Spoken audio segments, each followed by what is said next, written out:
You're watching Draveyar Gaming. Enjoy the video. Hey guys, Nary here from Draveyar Gaming, and as some of you know me on Twitter, the Gaming Dragon. Today I'm coming at you another Let's Play episode of Fatal Force, Tragedy of the Lone Wolf arc. So, the last place we left off, we had just discovered that I think it was Tracy, I think that was her name. That's, one of the girls we just met had been, eviscerated by a Wendigo. That was, quite nasty. Also, I just saw the movie Antlers. I highly recommend it. Speaking of Wendigo, go out and watch that, guys. It's a lot of fun. Very creepy. Great, great Wendigo design. Just really loved it. Anyway, let's jump right into it, shall we? Alright, timer start. Alarm chan set. Let's go. Wendigo. Oh my god. Chapter 2 end. Ooh. That's creepy looking. Wendigo. A mythological creature, an evil spirit and folklore coming from the First Nation Algonquin tribes, based in the northern forests of Nova Scotia, the Canadian East Coast, and the Great Lakes, situated between Canada and the United States. It's depicted as a monstrous, malevolent spirit. It inherits characteristics of a human, or a spirit who has taken possession of a human being. Its influence is said to invoke acts of murder, insatiable greed, cannibalism, and cultural taboos. There's even a medical term coined after it, Wendigo psychosis. It's described as a syndrome with symptoms generally surrounding a deep crave for human flesh and the fear of becoming a cannibal. Wendigo psychosis is also associated with environmental destruction and greed in some indigenous communities. Wendigos are exceptionally strong, even by monster standards, and grow ever more vicious as the full moon approaches. Actually, in actual Wendigo lore, a Wendigo grows weaker the more it consumes, but it grows larger and more dangerous. But it will be easier to kill. That is so that the spirit that possesses the Wendigo, that possesses the host, can go to a new host. The whole point of the Wendigo is to devour mankind. And that, in that respect, it is like an illness that spreads. The full moon and the Wendigo, I do not believe, have anything in common with each other. They have the capability of snapping necks and tearing humans apart limb from limb effortlessly. They can even drag multiple people up a tree with ease. Full moon, huh? Almost sounds like classic werewolf mythology, but even more sinister, ain't that right? Just imagine. One night you were busy playing the game or chatting online with friends, and you were alone in the house where your parents are not home. Suddenly the power supply was cut off, and you're still online because you were using the battery on your computer or phone. And suddenly the door in your room opens by itself. And you didn't realize it because you're still busy playing on the phone or the computer. Something is behind you. Then you try to peek. Bah! My bad. Sorry about that. Well, I do want to just remind you that this novel isn't suited for those who always feel a bit of edginess in them. And it's going to be all nonsensical stories and awkward moments, blah blah blah blah. I mean, now that I say it, we're kind of already in that territory now. Look, things are only going to get more nonsensical after this. Oh, Jesus. And a lot more tragic. Nonsensical tragedy? Oh my goodness, that's what most anime are founded upon. The light of the brilliant skies. Let's go ahead and save this, guys. Alrighty, that was cool. I really don't know what to do after seeing what just happened. Looking at Draveyar, though, it seems that things were about to get much, much more complicated than anticipated. First, he has to deal with me possibly going rampant as a werewolf when the next full moon comes, and now we have a Wendigo in the college. I'm honestly just unable to really hold myself together. So many things I wasn't ready for, werewolves, and now Wendigos. Like, that thing definitely attacked Jennifer. Okay. I mean, at least she kind of got payback for treating my friend and I like trash. Specifically about all the furry fandom crap. Oh, they killed that Jennifer. Oh no, you killed Jennifer. What a great loss for the human race. Seriously though, no one deserves to die because of their mean comments.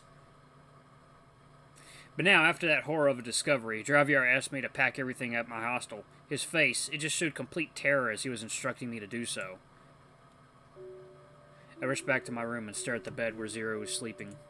Oh, he's gone. Seems he's already awake then. But where could he be? I mean, I know that the little guy could probably be anywhere, always making an unexpected appearance in random places. I take a breath and start packing up my stuff. I grab my cloth, my books, my trophy. I look at the trophy for a while. It was the one that Draveyar kept holding and sniffing. It isn't really that valuable, to be honest. Oh my god. Oh, you silly cat. I won it last year against the seniors in a chess tournament. I mean, it was my first and only time joining it. It's because some of the cocky seniors challenged me to duels all because I wanted to just make them stop bullying Timmy. And, I mean, I did defeat all the 20 contestants despite them being pros. It's probably just an extremely lucky fluke, though. Look, dude, you don't beat 20 people through a fluke. Huh. Maybe I should keep it after all. Why not? Well, that's everything packed. Not too much, it seems. 3 bags. I lift one of them. Wow, this is really light. Like, it doesn't weigh anything at all. Is this some kind of werewolf power thingy? When I think back, it's honestly been quite a few days since I've been bitten now. In almost all the movies that you see stuff like this happening, and the victim always goes into this crazy dilemma of trying to not hurt anyone and getting depressed and alone and stuff like that. Most of them start getting aggressive, especially when the full moon is approaching. Me on the other hand, I feel nothing, I guess. I just feel calm. Perhaps it's with the help of Draveyar that's given me the courage to look forward. I don't know. I'm getting myself wrapped up in my mind now. Whisper. I don't know what the hell. What? Whisper. Huh? Who's that? Someone whispering to me? My eyes dart around the room. No one, just me. Only me.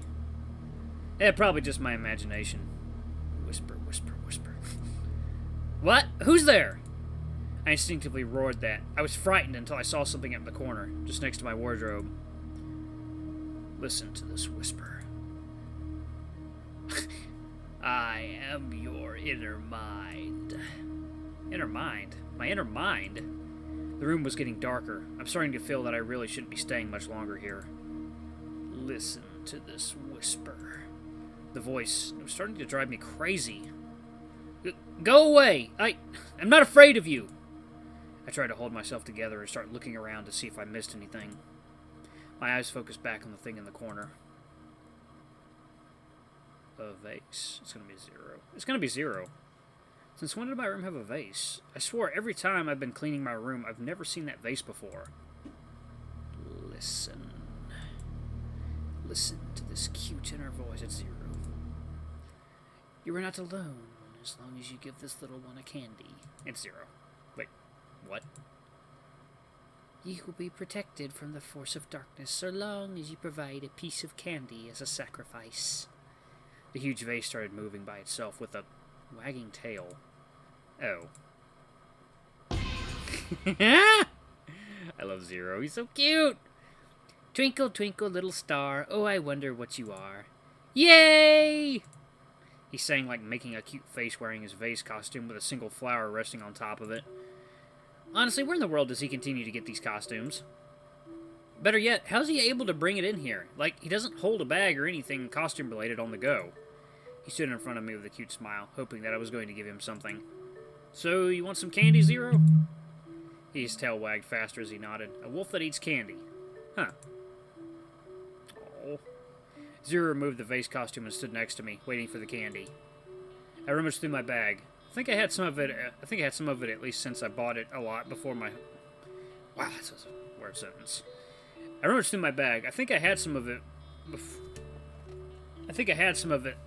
at least since I bought it a lot before my study sessions, especially during my night study prep. Ah! Found it. Some lemon honey candy. Only got a few of them left. I give it all to Zearu. He seemed to get excited. He sat next to me and began eating it. I began petting his head. I can feel something really fluffy when petting his head. It's called fur. Like, too soft, even when he's wearing his headband. Why is he wearing a headband? Suddenly he turned and looked at me.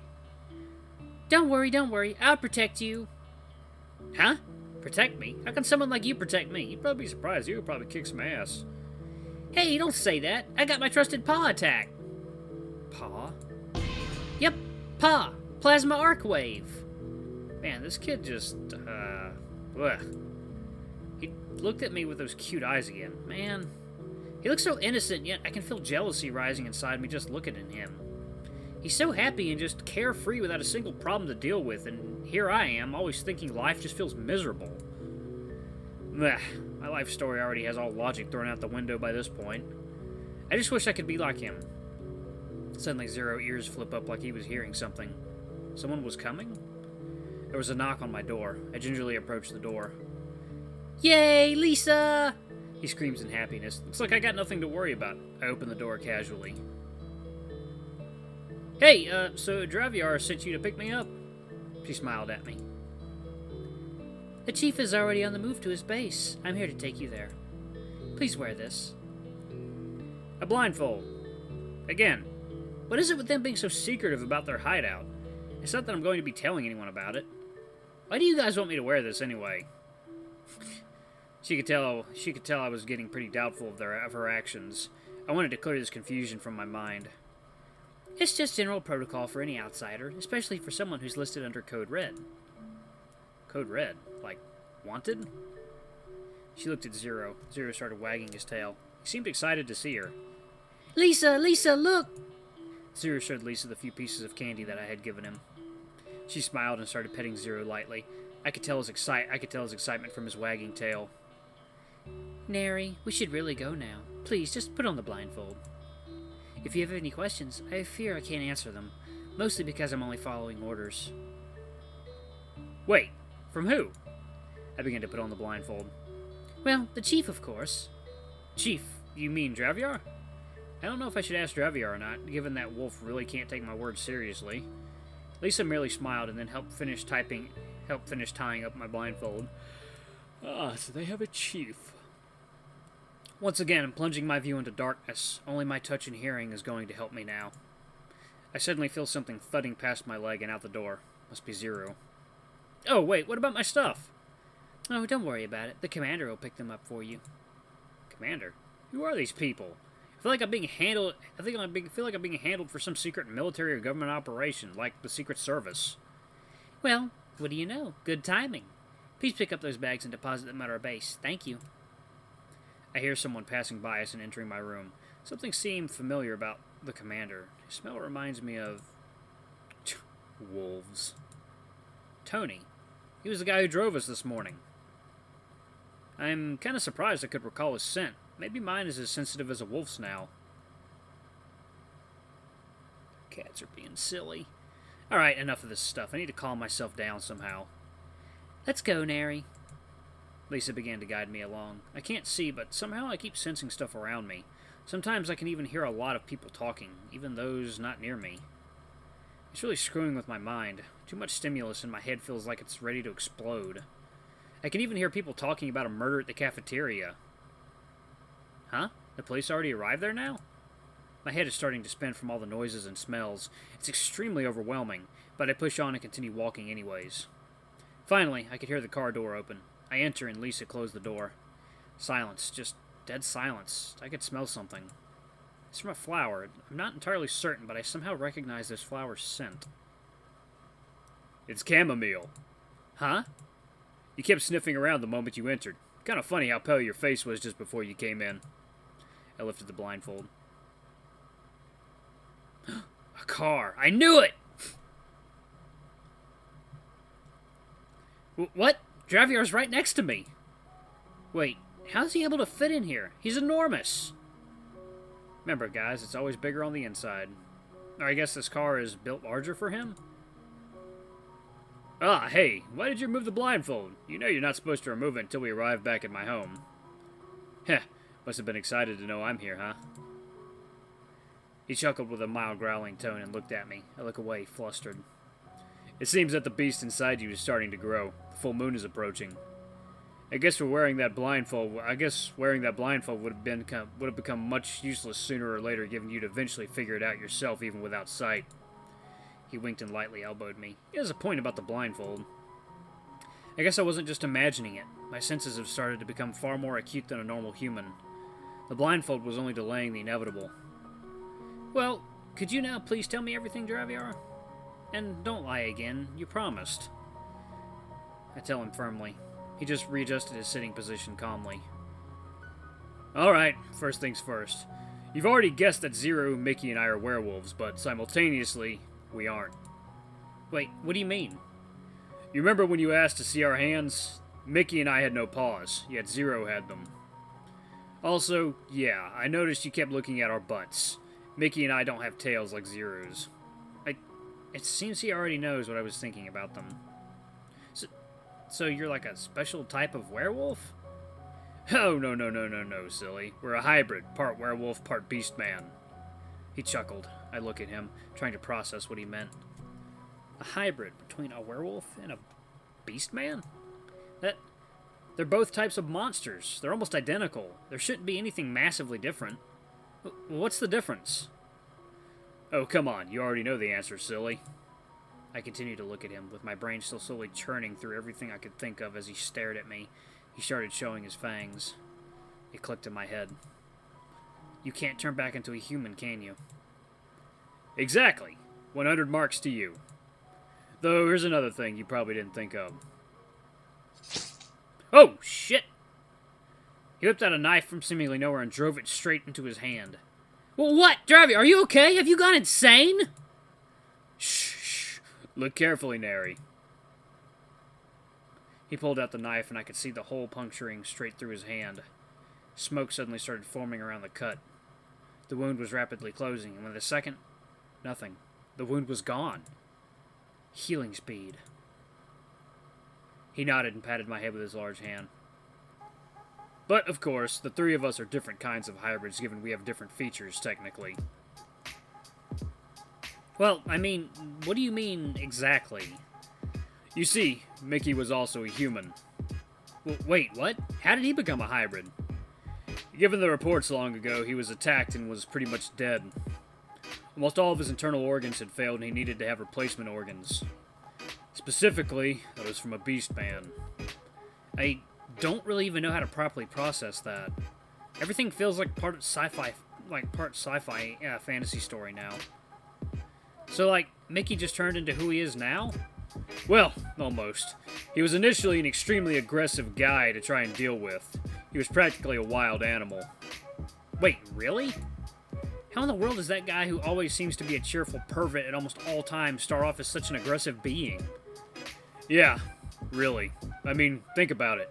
One moment you're human, the next moment you're attacked and black out. Then the next moment you're awake, part monster. I'm speechless. These stories feel so unbelievable. So you're telling me that his body shut down and he went into a coma, and then when he woke up, he was transformed into a white, wolfish creature? Kinda. He smiled, then pulled open a drawer in front of his... That is an adorable little face. I like that face. It's so cute. Here. You might be thirsty. Actually, I am actually thirsty. He gave me a bottle of... What in the actual hell? Oh my god, that makes my mouth pucker. Oh my god. He gave me a bottle of, I think, lime juice? I try to open it. Give me that. I give him the bottle back and he quickly popped the cap open. Man, he's kinda... of shitty. He just chugged it. That is the spot. He sneered at me for a moment before relaxing and chuckling again. Don't take it seriously, kiddo. I'm just playing around. He pulled another one out and popped its cap again. Man, Draveyar really has a habit of chucking jokes whenever he can, huh? What's that sick cat doing? I take a sip of the lime juice. Honestly, it's not that sour nor too sweet. I start drinking more. I mean, I've had limeade. Really lovely flavor. Oh! Oops, I didn't realize I already finished it. So, was Zearu the same? Micky, I'm sorry, was Zearu the same? Like, just a human child turned in the same way as Micky? Draveyar's cheerfulness died instantly. Took a few small breaths. Actually, no. He is, or at least was, older than me. Wait, but like, how? He looks really small to be older than you. Draveyar took another sharp breath. Oh boy, how do I put this in words? Well, okay, look. Basically, he was originally a beast man and then got bitten by a werewolf. There. End of story.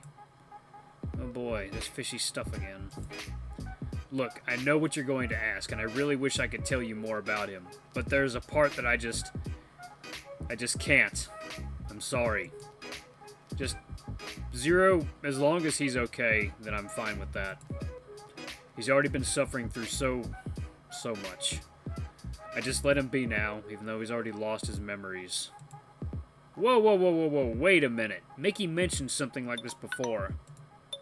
Oh, alrighty. Alright guys, Alarm-chan has voiced her dissent, and it is time to end the video. Thank you guys so much for watching. Don't forget to like, comment, subscribe, and ring that notification bell to the next video. I love you all. I'll see you next time. Bye-bye!